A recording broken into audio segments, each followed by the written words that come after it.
मतदाताओं को उम्मीदवार के बारे में जानकारी के कार्यक्रम में आपका फिर से स्वागत है।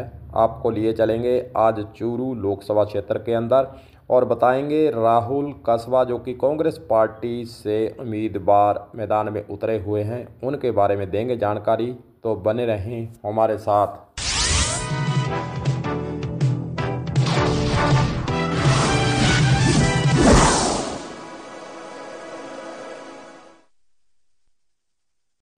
चूरू राजस्थान के 25 लोकसभा निर्वाचन क्षेत्रों में से एक है। इस थार का मरुस्थल का नाम द्वार भी कहा जाता है। चूरू की स्थापना 1620 ईस्वी में अंदर चौहारू जाट ने की थी।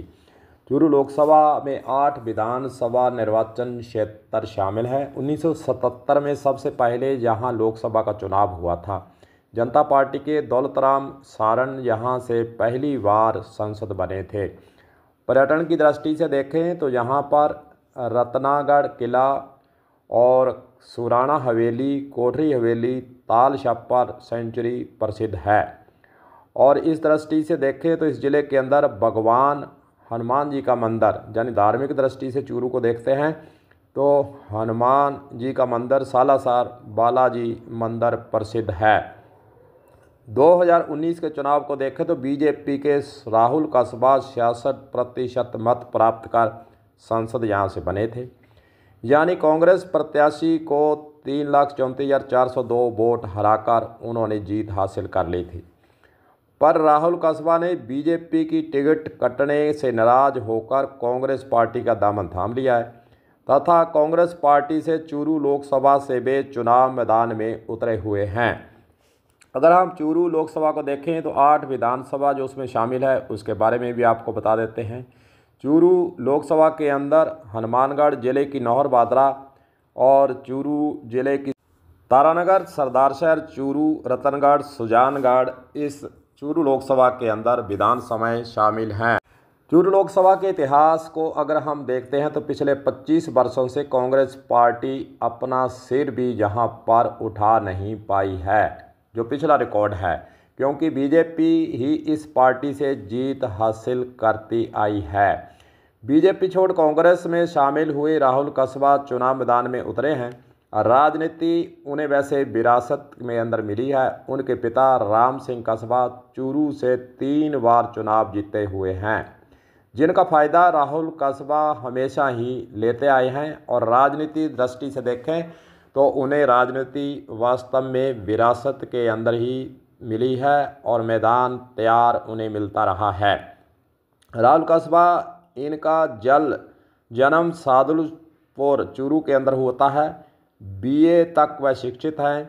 व्यवसाय की बात करें तो व्यवसायी हैं, राजनीतिक और सामाजिक कार्यकर्ता हैं। उन्हें वित्त एवं आर्थिक कार्य विभाग में सदस्य बनाया गया और रेलवे मंत्रालय के अंदर सदस्य वे रह चुके हैं।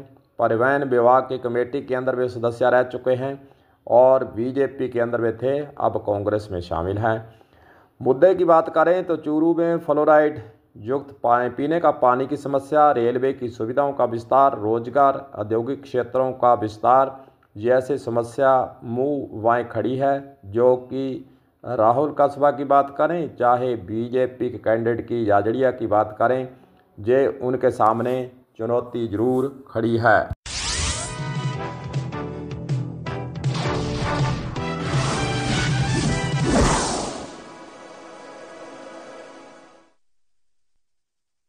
सामाजिक ताना बाना को अगर देखते हैं तो चूरू लोकसभा के अंदर 20 लाख के लगभग वोट हैं। इनमें से 5 लाख, अगर हम जातीय समीकरण को देखते हैं तो इनमें से 5 लाख जाट वोटर हैं। ओबीसी वोटर की संख्या लगभग 4 लाख की वहां बैठती है। इसी प्रकार 2 लाख से ऊपर मुस्लिम वोटर भी चूरू लोकसभा क्षेत्र के अंदर हैं। चुनौतियों को अगर देखें, जो समस्या है उसको देखें तो राहुल कस्बा को कांग्रेस पार्टी में शामिल करने से अंदर खाने वादरा के पूर्व विधायक बलवान पूनिया नाराज बताए जा रहे हैं। चर्चा यही है, अब पता नहीं उनकी नाराज़गी दूर कर दी गई है या नहीं, यह तो राहुल कस्बा ही जानते होंगे। दूसरी ओर बलवान पूनिया थोड़े वोट से बादरा से चुनाव हारे हैं। विधानसभा के अंदर विधायक बलवान पूनिया रह चुके हैं और पिछले चुनाव के अंदर वे चुनाव थोड़े वोटों से ही हार चुके हैं। बलवान पूनिया तथा उनके साथी मंगेश चौधरी का भादरा नौहर क्षेत्र के अंदर मतदाताओं के साथ लगाव, मुसीबत में लोगों का साथ देना, धरना प्रदर्शन में शामिल होने का मौका नहीं चूकते हैं। इसलिए इनकी नौहर भादरा की राजनीति अन्य नेताओं से ज़्यादा प्रभावशाली लोग यही कह रहे हैं, मान रहे हैं। राहुल कस्बा इन साथ लेकर चल रहे होंगे तो समीकरण ठीक होने में सहायता जरूर मिल सकती है, लोग यही कह रहे हैं। चूरू जिले से बीजेपी के कद्दावर नेता राजेंद्र राठौड़ विधानसभा का चुनाव हार चुके हैं। कांग्रेस चूरू जिले में उत्साहित नज़र भी आ रही है, क्योंकि उनका हारने से वे मौका ऐसा चूकना नहीं चाहते और आरोप प्रत्यारोप के दौर भी लगाए हुए हैं।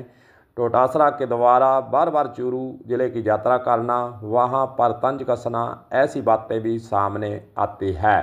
वैसे देखा जाए तो मुस्लिम चेहरा भी कांग्रेस की पार्टी से टिकट मांग रहा था, पर उन्हें नहीं मिली और मुस्लिम वोटर अब किधर जाएंगे, इसका फैसला भी चूरू की सीट पर पार्टी के समीकरण पर असर पड़ सकता है। वैसे बीजेपी के प्लान को देखा जाए तो गंगानगर तथा चूरू की सीट पर ज़्यादा बना हुआ है, नज़र बनाए हुए हैं। बीजेपी जहां पर नज़र बनाए हुए बैठी है, सीएम गंगानगर लोकसभा तथा चूरू लोकसभा के अंदर 12 अप्रैल तथा 13 अप्रैल को चुनावी कार्यक्रम में भाग लेने के लिए आ रहे हैं। चूरू की और गंगानगर सीट पर बीजेपी पार्टी पूरी नज़र बनाए हुए हैं। जनता जनार्दन है, राहुल कस्बा बीजेपी से कांग्रेस में गए हैं और चुनाव मैदान में उतरे हुए हैं। कांग्रेस पार्टी का प्लान कितना चूरू लोकसभा के अंदर कारगर सिद्ध होता है, यह तो वक्त ही बताएगा। तो गुरुदेव सिंह सैनी को दीजिए इजाज़त। सभी को नमस्कार।